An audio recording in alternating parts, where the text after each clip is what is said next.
누리는 셀 김선희 자매입니다.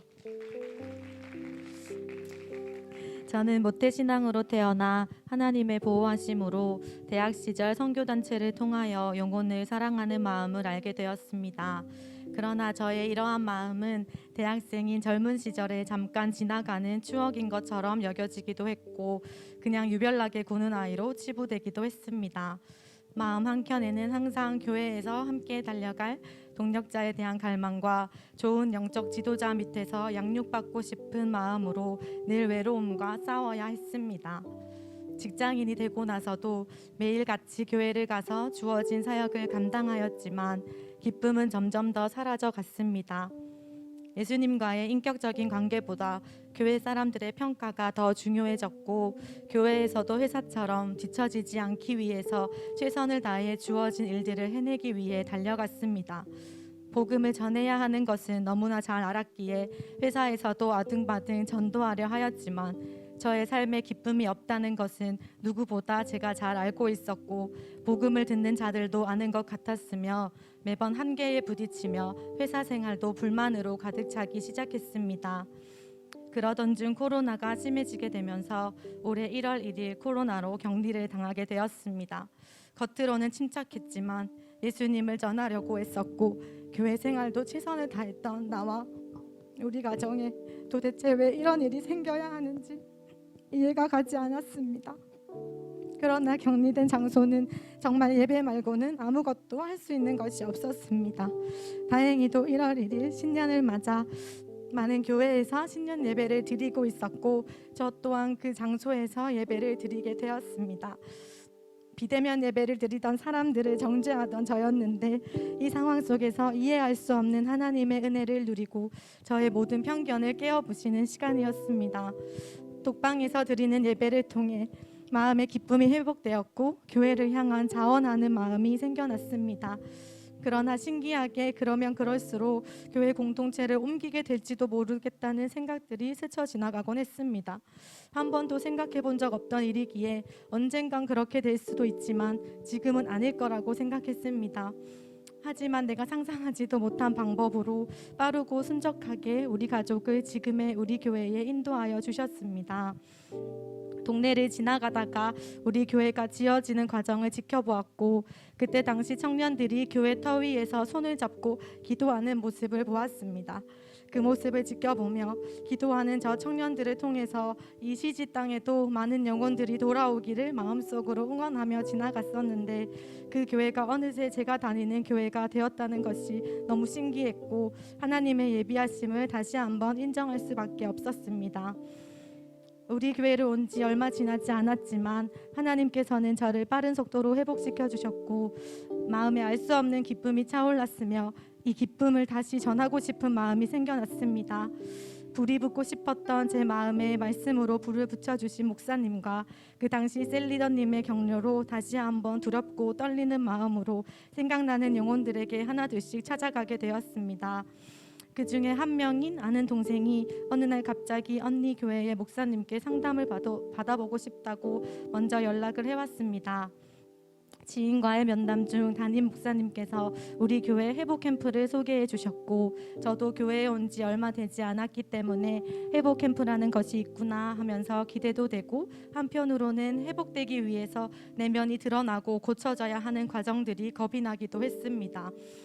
저는 부모님도 건강히 잘 계시고 모태 신앙으로 극심한 신앙의 반대를 받았던 적도 없고 친구 관계가 너무 어렵거나 결혼도 하지 않아 배우자나 자녀에 대한 문제 또한 없었습니다.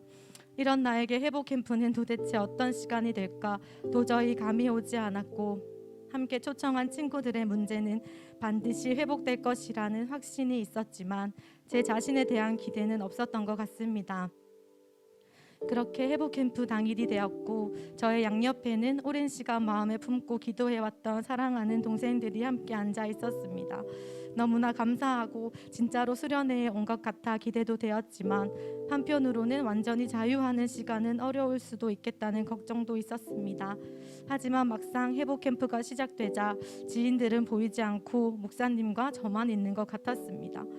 현실에 부딪혀 순결과 정의라는 이름을 포기하고 기쁨이 사라진 삭개오를 만나러 처음부터 목적지를 정하여 오신 예수님의 메시지가 마음에 박혔습니다.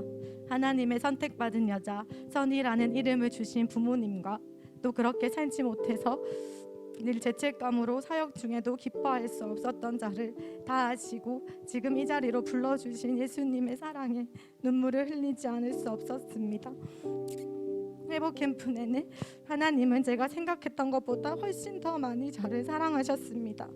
행복 모임 때 들었던 메시지처럼 하나님은 제가 하나님의 자녀답게 당당하고 행복하게 살기를 누구보다 바라고 응원하고 계셨습니다. 원래는 내가 받아야 할 모든 수치와 죄책감을 다 짊어지시고 기꺼이 십자가를 선택하신 예수님의 모습은 왜 이름처럼 그렇게 살지 못했냐고 나무라시는 것이 아니라 이렇게까지 너를 사랑한다는 너무나 큰 사랑의 고백이었고 예수님의 십자가의 사랑으로 진짜 용서를 체험하는 시간이었습니다. 예수님의 용서를 경험하자 내 속에 있는 정말 작은 것들까지도 이 시간을 통하여 다 드러나기를 원하는 마음이 생겼습니다.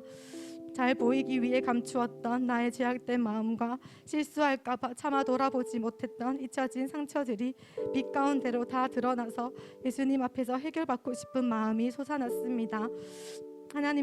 하나님께서도 이 마음을 받으셨는지 마지막 강의를 통해 과도한 비교의식, 거절에 대한 상처, 자신의 힘과 지혜를 의지하는 것 등등 셀 수 없는 죄들이 보이기 시작했습니다. 죄악들이 하나하나 발견될 때마다 너무나 죄송해서 고개를 들 수 없었습니다. 그러나 이전과 달리 회개의 시간이 저를 죄책감으로 올가매는 시간이 아니었습니다. 나를 지으신 창조주 앞에서 죄를 인정하고 이것을 확실하게 용서받았다는 확신이 들었습니다. 나의 연약한 모습들을 사단이 참소한다 하여도 예수님의 십자가의 사랑이 나를 온전히 보호하신다는 확신과 완전한 자유와 해방이 선포되는 시간이었습니다. 행복 모임을 하면서 너무 행복했지만 때로는 이것이 열매로 맺어지지 않으면 어떻게 될까 두려웠던 생각이 들 때도 많았습니다. 그러나 회복 캠프를 통해서 내 인생의 주인이 더 이상 내가 아니고 하나님이 운전하신다는 것을 확신하고 나니 내 계획대로 인생이 흘러가지 않는 것이 너무나 감사했고 이것 또한 하나님의 보호하심으로 느껴지며 마음의 모든 부담감을 내려놓을 수 있었습니다. 이후 목사님께 상담을 받았던 자매의 행복 모임도 열리게 되었고 공동체 안에서 한 번도 사랑을 경험해보지 못해서 아는 것은 많으나 감정도 표정도 없이 지냈던 동생의 행복 모임은 파이널까지 무사히 진행되어 이제는 너무 밝고 장난스러운 진짜 청년의 모습으로 변화되었습니다. 할렐루야. 이와 같이 예수는 더 좋은 언약의 보증이 되셨느니라. 히브리서 7장 22절 말씀. 아멘. 지금까지 나의 인생을 인도하여 주시며 책임져 주시는 하나님 사랑합니다. 어려운 시국 속에서도 회복 캠프를 열어주시어 저와 지인들의 삶에 회복과 소망을 선포하여 주시고 건강한 공동체 속에서 마음껏 사역할 수 있도록 기도해 주시고 격려해 주시는 목사님 너무너무 사랑하고 감사드립니다. 끝으로 복음의 능력을 누리는 삶을 살 수 있도록 모든 걸음을 신실하게 인도하신 하나님께 모든 영광 올려드립니다.